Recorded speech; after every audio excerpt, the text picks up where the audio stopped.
Hey, sixth grade. Today's lesson number 7, is a continuation from yesterday's lesson number 6. Okay. This time we're still dividing fractions, but this time instead of having a fraction and a whole number, we have two fractions. Okay. And the process is still going to be the exact same. Okay.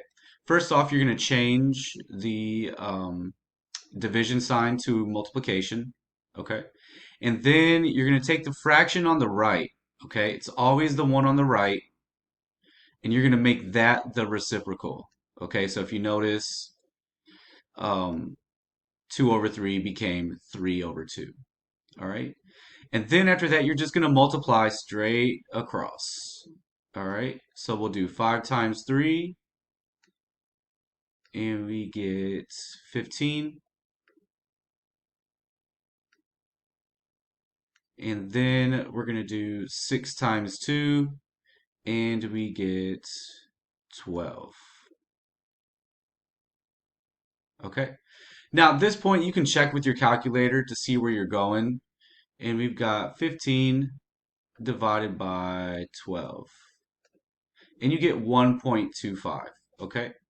Now over here, we're going to have to do a little bit more with our pencil and paper or mouse and PDF. And we're going to take and do a quick division because we have to divide 12 into 15. Can't really write that well with this mouse. 12 into 15. Okay. And 12 goes into 15 one time. And then we do our subtraction. And 15 minus 12 is 3. Okay. And 3 becomes your remainder. All right. So you end up with 1. So you end up with 1 and 3 12s. Okay. But if you notice, I can really draw on these things. If you notice that 3 over 12 can be simplified. So I'm going to pick another color here. And let's simplify 3 over 12. Okay?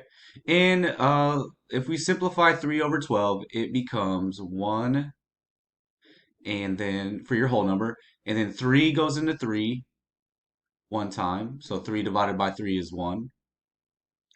And 12 divided by 3 is 4. Okay? So 1 and 1/4 is the same as 1.25 because a quarter, 0.25, is also a fourth. Okay.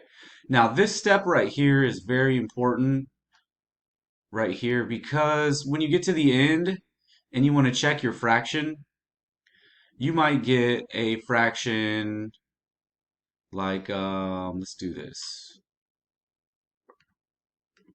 All right, you might get a run-on. Okay, so if you get a run-on with a bunch of numbers, then it'd be better for you to just do this method right here when you have to actually write out and simplify your improper fraction. All right. Okay, if you have any questions, please feel free to email or message me. Your assignment's going to be on the next page, and we'll also do a Google form so we can grade it. All right. Have a good day.